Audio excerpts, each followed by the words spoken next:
SAARC classes में आपका स्वागत है। जैसा कि आप जानते हैं, हम सार्क क्लासेज में विगत वर्षों में आरपीएससी और अन्य एजेंसी द्वारा करवाई गई परीक्षाओं के पेपर को विस्तृत रूप से व्याख्या करते हुए हल करते हैं। इसी कड़ी में आज हम प्राध्यापक सामान्य शिक्षा भर्ती परीक्षा 2018, जिसका एग्जाम 6 जनवरी 2020 को करवाया गया था, का ग्रुप बी के पेपर को इसकी ऑफिशियल आंसर की के साथ हल कर रहे हैं। इससे पहले हम प्राध्यापक सामान्य शिक्षा ग्रुप ए और प्राध्यापक संस्कृत शिक्षा का फर्स्ट पेपर हल कर चुके हैं, जिसे आप चैनल की प्लेलिस्ट में जाकर देख सकते हैं। आज हम प्राध्यापक शिक्षा ग्रुप बी के पेपर के अंतिम 25 प्रश्न हल करेंगे। इससे पूर्व हम 25-25 प्रश्न के दो पार्ट हल कर चुके हैं, जिनका लिंक मैं डिस्क्रिप्शन में दे दूंगा, आप वहां से देख सकते हैं। तो चलिए शुरू करते हैं आज का वीडियो और अंतिम पार्ट। Question number 51। भारतीय संविधान में अंगीकृत वेस्टमिंस्टर मॉडल का संबंध है।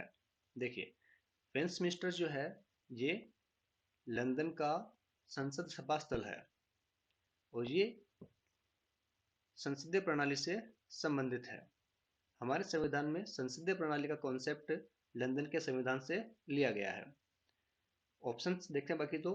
अध्यक्षात्मक प्रणाली, इसमें सरकार प्रमुख और राष्ट्राध्यक्ष एक ही होता है, जैसे कि यूएसए में।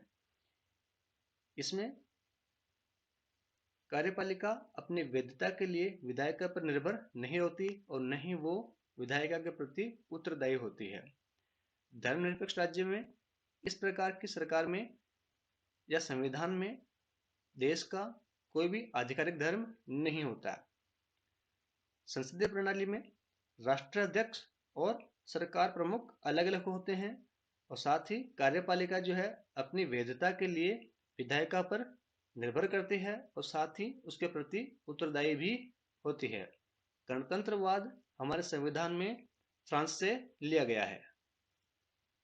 अगला प्रश्न, वे तीन आधार जिन पर संविधान के अनुच्छेद 352 के अधीन आपात उद्घोषणा की जा सकती है में शामिल नहीं है। आंतरिक अशांति, युद्ध, बाह्य आक्रमण, सशस्त्र विद्रोह है। सही आंसर इसका होगा आंतरिक अशांति। इसके अतिरिक्त दो और कारण हो सकते हैं जिनके आधार पर आपात उद्घोषणा की जा सकती है। पहला, राज्यों में संवैधानिक तंत्र विफल हो जाए या देश की अर्थव्यवस्था पर संकट आ जाए। अगला प्रश्न, संघ की मंत्रिपरिषद सामूहिक रूप से उत्तरदायी है। सही आंसर लोकसभा के प्रति।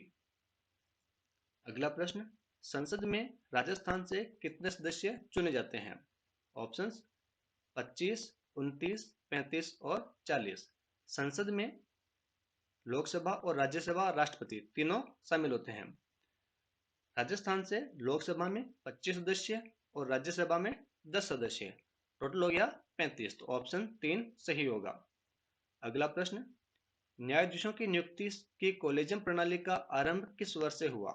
ऑप्शंस 1984, 1993, 1995, 1999। सही उत्तर 1993। कॉलेजियम प्रणाली में क्या होता है दोस्तों कि जो सुप्रीम कोर्ट और हाई कोर्ट के जजेस की नियुक्ति की जाती है, तो उसमें सुप्रीम कोर्ट के अंदर सुप्रीम कोर्ट का मुख्य न्यायाधीश और अन्य 4 न्यायाधीश का पैनल बनता है और उनकी सहमति से बाकी न्यायाधीश की नियुक्ति की जाती है। और same to same high court में भी मुख्य न्यायाधीश और बाकी के अन्य 4 न्यायाधीश लेके उनका पैनल बनाया जाता है और उनकी सिफारिश के आधार पर ही अन्य न्यायाधीशों की नियुक्ति की जाती है। अगला प्रश्न, निम्नलिखित में से राजस्थान के किस जिले की अंतर्राष्ट्रीय सीमा सबसे छोटी है? जैसलमेर 464, बीकानेर 168, बाड़मेर 228 और गंगानगर 210। तो सही आंसर हो गया हमारा बीकानेर 168 किलोमीटर। अगला प्रश्न, कोपेन के वर्गीकरण के अनुसार निम्न में से किस जिले में एडब्ल्यू प्रकार की जलवायु नहीं पाई जाती? सही आंसर बूंदी। बांसवाड़ा, झालावाड़ और डूंगरपुर में एडब्ल्यू प्रकार की जलवायु पाई जाती है और बूंदी में सीडब्ल्यूजी प्रकार की जलवायु पाई जाती है। अगला प्रश्न, राजस्थान में कौन से जिलों में जनसंख्या घनत्व 100 व्यक्ति प्रति वर्ग किलोमीटर से कम पाया जाता है 2011 की जनगणना के अनुसार? जैसलमेर का जनसंख्या घनत्व 17, बाड़मेर का 92, जालोर का 172, ये ऑप्शन नहीं हो सकता। जैसलमेर का 17, बाड़मेर का 92, जोधपुर का 161, ये भी नहीं होगा। जैसलमेर का 17, बाड़मेर का 92, पाली का 164, ये भी नहीं होगा। जैसलमेर का 17, बाड़मेर का 92, बीकानेर का 78, ये आंसर होगा। अगला प्रश्न देखते हैं। राजस्थान की निम्न में से कौन सी फसल मावठ से लाभान्वित नहीं होती है? मावठ जो सर्दी के मौसम में बरसात होती है उसे कहते हैं। तो सर्दी का मौसम मतलब रबी की फसलें तो उससे लाभान्वित होगी, जबकि खरीफ की फसलें लाभान्वित नहीं होगी। तो यहाँ पे खरीफ की फसल कपास। अगला प्रश्न देखते हैं। निम्न को सुमेलित कीजिए एवं नीचे दिए गए कूटों में से उत्तर चुनिए। सोनी जी की नसियां, भरतपुर, लोहागढ़ किला, बीकानेर, चंद्रमहल, अजमेर, जूनागढ़ किला, जयपुर। देखिए, सोनी जी की नसियां अजमेर में है, लोहागढ़ किला भरतपुर में है, चंद्रमहल जयपुर में और जूनागढ़ किला बीकानेर में। तो सही आंसर हमारा हो जाएगा यहां से ऑप्शन नंबर 4। अगला प्रश्न। विद्यालय प्रबंधन के लिए निम्नलिखित में से सिद्धांतों का कौन सा सेट या समूह सबसे उपयुक्त है? सहयोग, समानता, लचीलापन और साझा उत्तरदायित्व। समानता, अति संरचना, लचीलापन और नियत उत्तरदायित्व। अति संरचना नहीं होनी चाहिए, ऑप्शंस गलत है। सहयोग, दृढ़ता, समानता और नियत उत्तरदायित्व, ये भी नहीं। दृढ़ता नहीं होनी चाहिए, लचीलापन होना चाहिए। चौथा, लचीलापन, अति संरचना, साझा उत्तरदायित्व और समानता। अति संरचना भी नहीं होनी चाहिए। तो हमारा ऑप्शन आंसर हो जाएगा ए ऑप्शन, जो हमारा सही आंसर हो जाएगा। अगला प्रश्न। निम्नलिखित में से कौन सा कार्य शैक्षिक प्रबंधन से संबंधित है?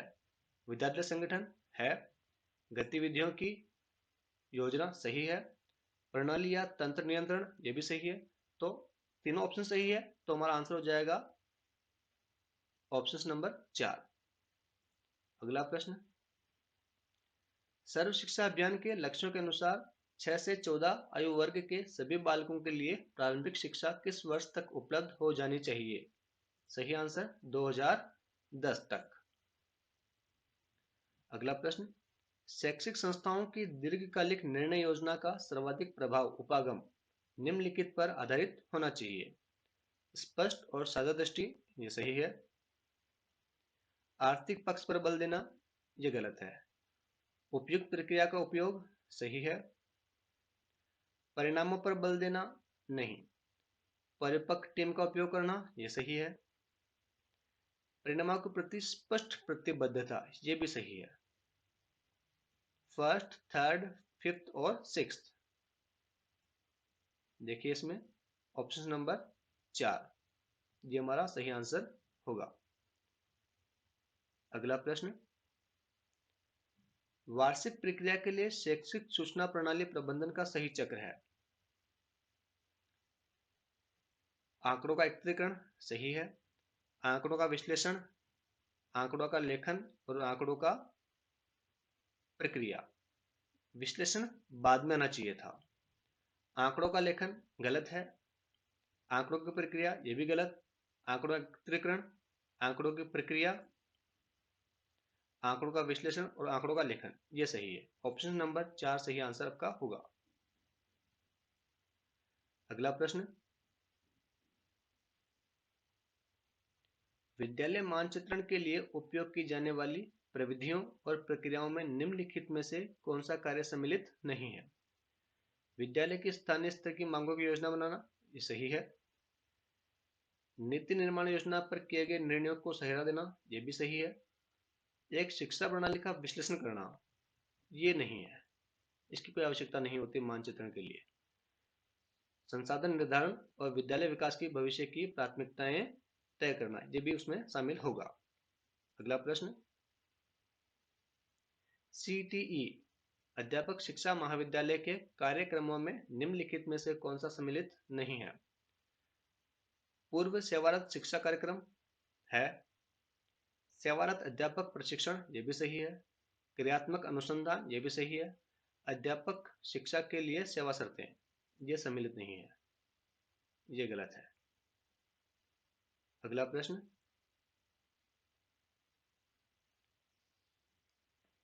ई गवर्नेंस सेवाओं के लिए सुविधाजनक, प्रभावी और पारदर्शी तरीके से ICT सूचना एवं संप्रेषण तकनीकी का अनुप्रयोग है। निम्नलिखित में से कौन सा लक्ष्य समूह सम्मिलित है? सरकार है, नागरिक, व्यापार लाभार्थी, तीन ऑप्शन सम्मिलित है। तो सही आंसर हमारा हो जाएगा उपरोक्त सभी। अगला प्रश्न, एडुसेट सर्वप्रथम कौन से माह एवं वर्ष में प्रक्षेपित किया गया? इस प्रश्न को RPSC ने डिलीट किया था क्योंकि चारों ऑप्शंस गलत थे।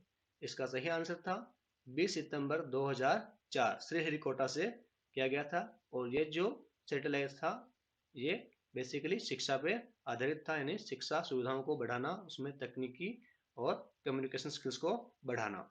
अगला प्रश्न, भारत स्काउट गाइड्स का राष्ट्रीय मुख्यालय स्थित है? सही आंसर दिल्ली में।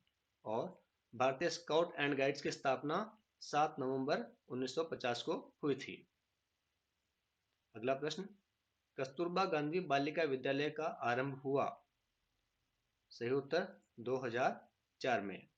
ये 10वीं पंचवर्षीय योजना में हुआ और यहाँ पर कक्षा 6 से 12 तक की बालिकाओं को निःशुल्क शिक्षा दी जाती है, जिसमें 75% सीटें SC, ST, OBC और माइनॉरिटीज के लिए आरक्षित होती है और 25% सीटें जो है वो BPL परिवारों के लिए, EWS कैटेगरी वालों के लिए रिजर्व होती है। अगला प्रश्न, निःशुल्क और अनिवार्य बाल शिक्षा का अधिकार अधिनियम 2009 के अनुसार प्रारंभिक शिक्षा के लिए प्रवेश प्राप्त कोई बालक प्रारंभिक शिक्षा पूरी करने तक निःशुल्क शिक्षा का हकदार होगा। ऑप्शन 1, सरकारी विद्यालयों में केवल 14 वर्ष तक। सही है। सभी प्रकार के विद्यालयों में 14 वर्ष तक, ये भी सही है। गैर सरकारी विद्यालयों में 14 वर्ष तक, 14 वर्ष की आयु के पश्चात भी। इसमें सही आंसर जो है ऑप्शन नंबर 2, सभी प्रकार के विद्यालयों में 14 वर्ष तक उस बालक को शिक्षा का अधिकार, निःशुल्क शिक्षा का अधिकार होगा। निजी विद्यालयों में सिर्फ 25% सीटें ही होती है जिन पर निःशुल्क शिक्षा के अधिकार के तहत एडमिशन दिया जाता है। अगला प्रश्न, निःशुल्क और अनिवार्य बाल शिक्षा का अधिकार अधिनियम 2009 में वर्णित समुचित सरकार के कर्तव्य के अनुसार केंद्र सरकार का उत्तरदायित्व होगा। अध्यापकों को प्रशिक्षण प्रदान करना, आस पड़ोस में विद्यालय की उपलब्धता को सुनिश्चित करना, शिक्षकों के प्रशिक्षण के लिए मानकों को विकसित और लागू करना, आधारभूत ढांचा प्रदान करना। 1, 2 और 4 ये तीनों जो है राज्य सरकार के उत्तरदायित्व हैं और नंबर 3 शिक्षकों के प्रशिक्षण के लिए मानकों को विकसित और लागू करना, ये केंद्र सरकार का उत्तरदायित्व है। अगला प्रश्न, निःशुल्क और अनिवार्य बाल शिक्षा का अधिकार अधिनियम 2009 के अनुसार अध्यापकों द्वारा निम्नलिखित में से कौन सा उत्तरदायित्व पूरा नहीं किया जाना है? शैक्षिक कैलेंडर का विनिश्चय करना, माता पिता और अभिभावकों से नियमित बैठक रखना, विनिर्दिष्ट समय के भीतर संपूर्ण पाठ्यक्रम पूरा करना, प्रत्येक बालक की अधिगम सीखने की क्षमता का आकलन करना। सही उत्तर शैक्षिक कैलेंडर या पंचांग का विनिश्चय करना, ये विभाग के द्वारा किया जाता है, इसमें शिक्षक का कोई रोल नहीं होता। अगला प्रश्न, निम्नलिखित में से कौन से राज्य में राष्ट्रीय मिलिट्री स्कूल नहीं है? पंजाब, हिमाचल प्रदेश, राजस्थान और कर्नाटक। पंजाब में नहीं है। हिमाचल प्रदेश में चेल नामक जगह पर मिलिट्री स्कूल है। राजस्थान में धौलपुर और अजमेर में मिलिट्री स्कूल है। कर्नाटक में बेंगलोर और बेलगांव दोनों जगह पर मिलिट्री स्कूल है। तो दोस्तों, ये था आज का वीडियो। पसंद आया हो तो लाइक करो, शेयर करो, सब्सक्राइब करो और नोटिफिकेशन बेल को जरूर प्रेस करें ताकि अगला वीडियो जैसे ही रिलीज किया जाए आपको उसका नोटिफिकेशन मिल सके। दोस्तों, कल फिर मिलेंगे अगले वीडियो के साथ में। तब तक के लिए जय हिंद।